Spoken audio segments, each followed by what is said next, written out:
When I was born in a dingy hospital in Ahmedabad, India, 29 years ago, my parents were handed two documents, a birth certificate and a natal chart.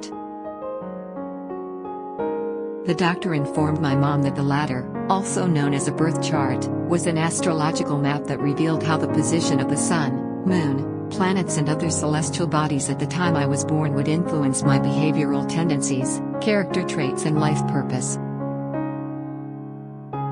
She has to be named with a P rashi, moon sign, he told her before handing over the paperwork.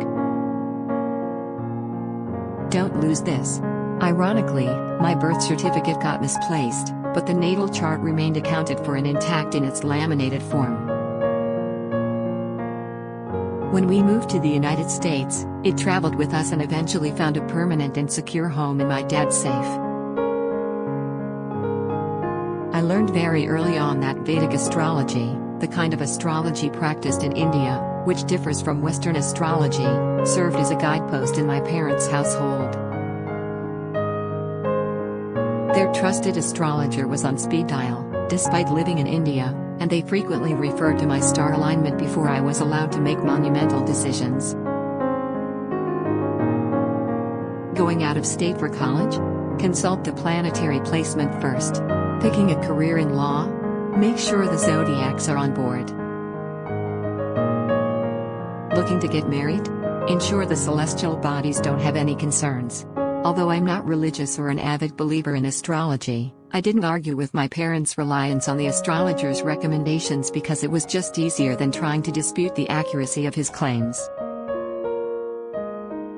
They found solace in knowing that the universe was somehow supportive of key milestones for me, and for most of my life, my personal pursuits seemed to be reinforced by the cosmic world they believed in, so I chose not to rebel.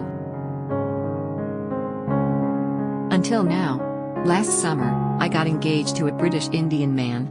He, like me, is a product of a liberal upbringing but understands the need to respect certain facets of our culture. This meant that he needed the universe's permission before formally asking for my hand in marriage. Shortly after he proposed to me, our families decided to recognize our engagement in the traditional Hindu way, or as we colloquially call it, the coconut ceremony.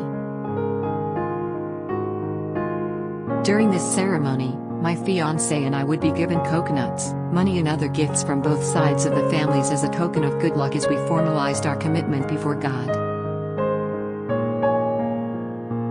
They say the course of true love never runs smooth and, for us, the biggest impediment was astrology. A week before the Indian engagement ceremony, my parents, brother, fiancé and I sat in our living room in Queens, New York, huddled around a phone to learn the astrologer's assessment of our compatibility. Kundali matching is a popular method in which the prospective bride and groom's horoscopes are compared under an obscure system that counts 36 points among the two horoscopes. If 18 or more points match, that's a match literally made in heaven. Fewer than 18 matches means your marriage is not approved by the stars. In order to calculate our score using this mysterious scientific and mathematical process, the astrologer needed some information. What's your birthday, exact time of birth and birth location? The familiar voice inquired over the speakerphone. My fiancé reluctantly replied. I could read the apathy on his face, noting that to him this meant very little. On the other end of the line, I could hear the soft tapping of keys as the astrologer input our data to determine if our marriage would be suitable. The room was filled with palpable tension as we waited impatiently. We all understood that this analysis was a make it or break it moment for my parents. 16, he answered moments later. Not compatible. The marriage will not work. I could see the color drain from my parents' faces. My mom immediately went into problem-solving mode, inquiring what remedies were available to undo the cosmic block. She was determined to find a comfortable solution without defying the stars. After all, she and my dad had been married for over 30 years and she was convinced that it was due to their astrologer's prediction. One possible remedy was an ancient practice called kumviva, a ritual whereby a woman first symbolically marries an earthen pot or banana tree to remove the horoscopic error, something my mother had done herself. The objective was to neutralize the negative influence of Mars in an effort to transfer the bad luck that would otherwise befall her future husband to the artificial groom, the tree, pot, etc., thereby allowing the bride to have a peaceful future marriage.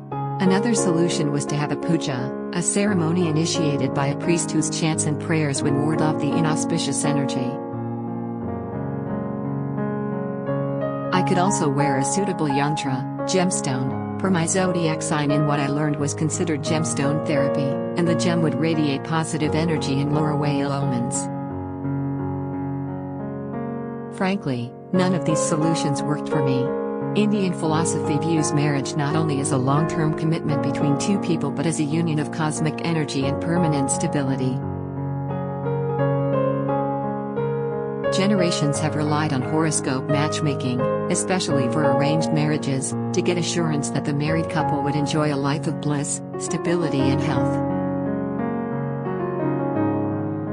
I understand my parents' intentions regarding the horoscope matchmaking were nothing but positive.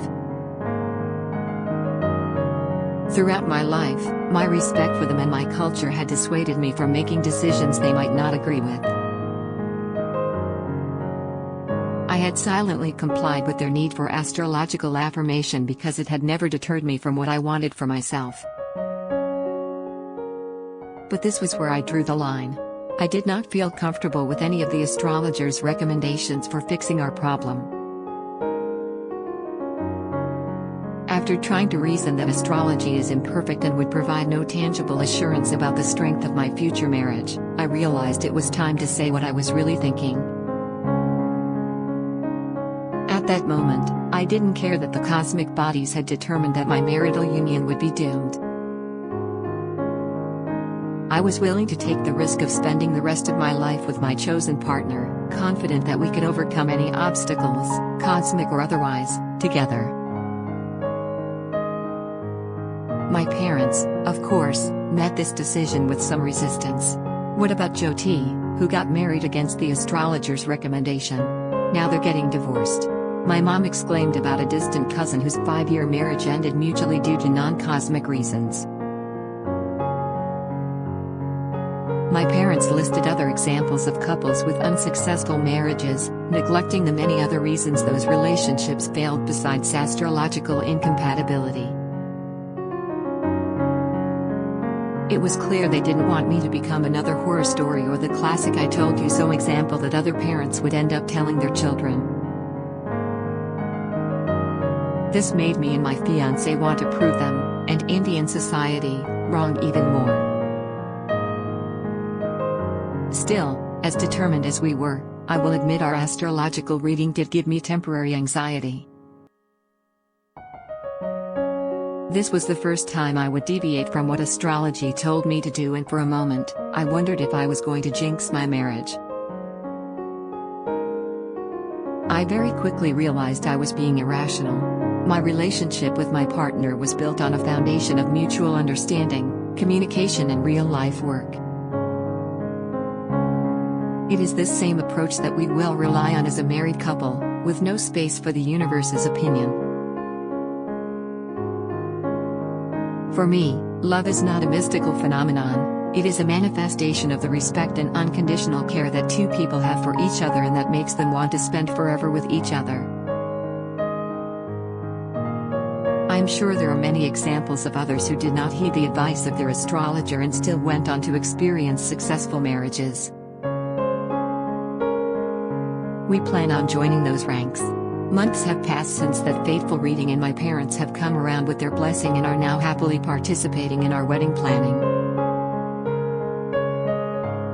I thank my lucky stars that, despite some serious moments of doubt, they are supporting us. I realize that deviating from the comfort and certainty that astrology has brought them is a process in itself. My fiancé and I are hoping to get married in London this coming September, once the global pandemic is over, or at least much less severe, and we can have our big fat Indian wedding safely in the presence of our close family and friends. There are still a lot of unknowns ahead of us, but there's one thing I do know for sure: astrology won't be on our guest list. Pooja Shah is a freelance writer living and working in New York City. You can follow her on Twitter at @PoojaShahWrites. Do you have a compelling personal story you'd like to see published on HuffPost? Find out what we're looking for here and send us a pitch. Download Calling All HuffPost superfans. Sign up for membership to become a founding member and help shape HuffPost's next chapter. Join HuffPost.